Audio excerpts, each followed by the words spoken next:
Episode 2. Lucy felt a little frightened, but she felt very inquisitive and excited as well. She looked back over her shoulder, and there, between the dark tree trunks, she could still see the open doorway of the wardrobe, and even catch a glimpse of the empty room from which she had set out. She had, of course, left the door open, for she knew that it is a very silly thing to shut oneself into a wardrobe. It seemed to be still daylight there. I can always get back if something goes wrong, thought Lucy.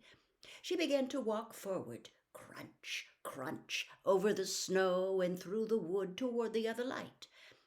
In about 10 minutes she reached it and found it was a lamp post.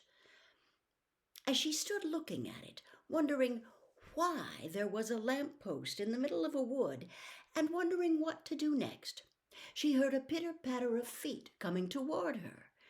And soon after that, a very strange person stepped out from among the trees and into the light of the lamp post.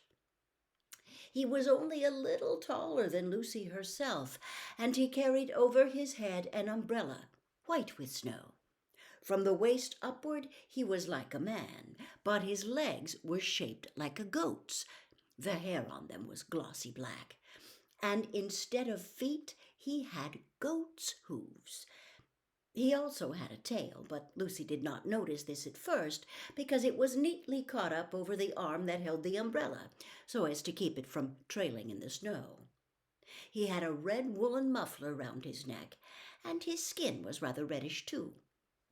He had a strange but pleasant little face, with a short pointed beard and curly hair, and out of the hair there stuck 2 horns, one on either side of his forehead. One of his hands, as I have said, held the umbrella. In the other arm he carried several brown paper parcels. What with the parcels and the snow, it looked just as if he had been doing his Christmas shopping. He was a fawn, and when he saw Lucy, he gave such a start of surprise that he dropped all his parcels. "Goodness gracious me!" exclaimed the fawn. Chapter 2. What Lucy Found There.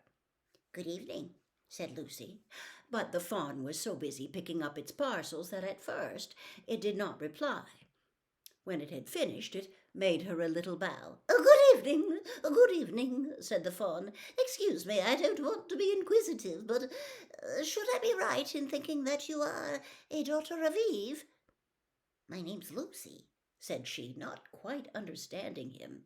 "But you are, forgive me, you are what they call a girl?" asked the fawn. "Of course I'm a girl," said Lucy. "You are, in fact, human?"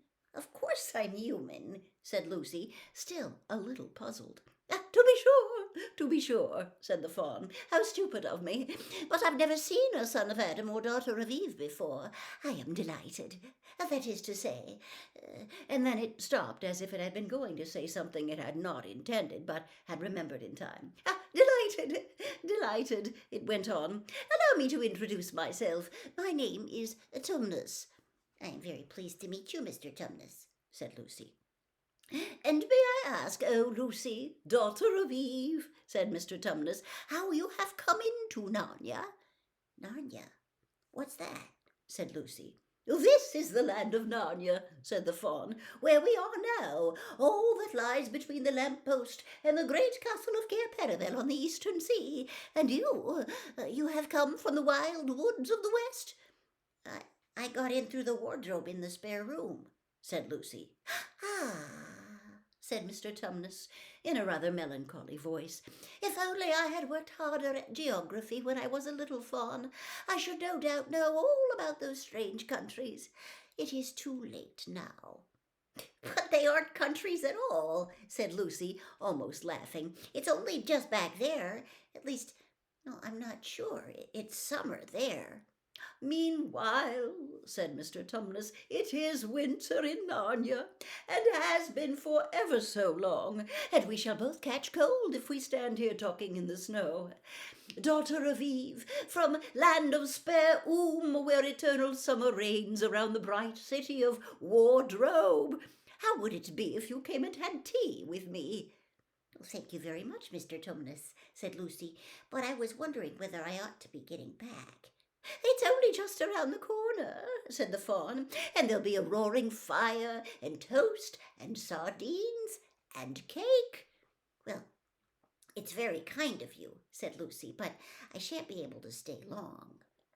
"If you will take my arm, daughter of Eve," said Mr. Tumnus, "I shall be able to hold the umbrella over both of us. That's the way. Now, off we go." And so Lucy found herself walking through the wood, arm in arm with this strange creature, as if they had known one another all their lives.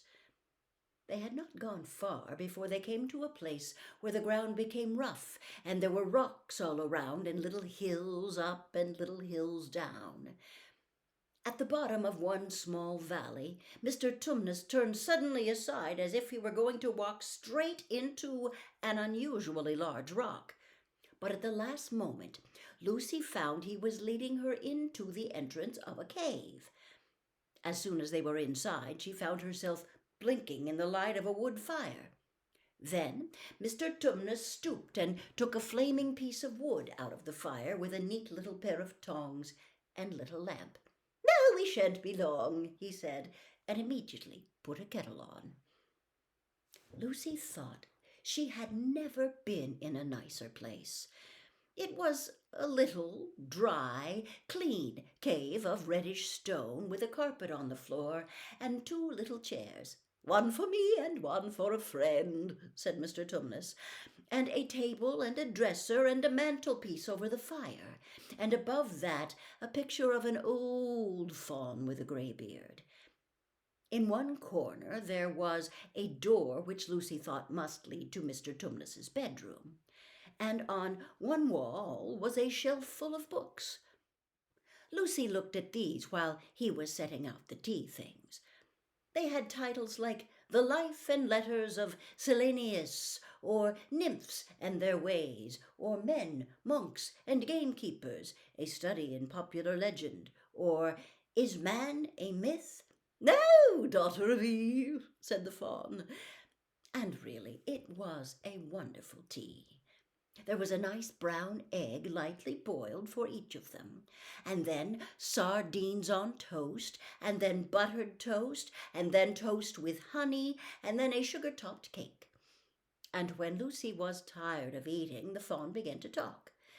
He had wonderful tales to tell of life in the forest. He told about the midnight dances, and how the nymphs who lived in the wells and the dryads who lived in the trees came out to dance with the fawns. About long hunting parties after the milk-white stag who could give you wishes if you caught him. About feasting and treasure-seeking with the wild red dwarfs in the deep mines and caverns far beneath the forest floor. And then about summer, when the woods were green and old Silenius on his fat donkey would come to visit them, and sometimes Bacchus himself. And then the streams would run with wine instead of water, and the whole forest would give itself up to jollification for weeks on end. "Not that it isn't always winter now," he added gloomily.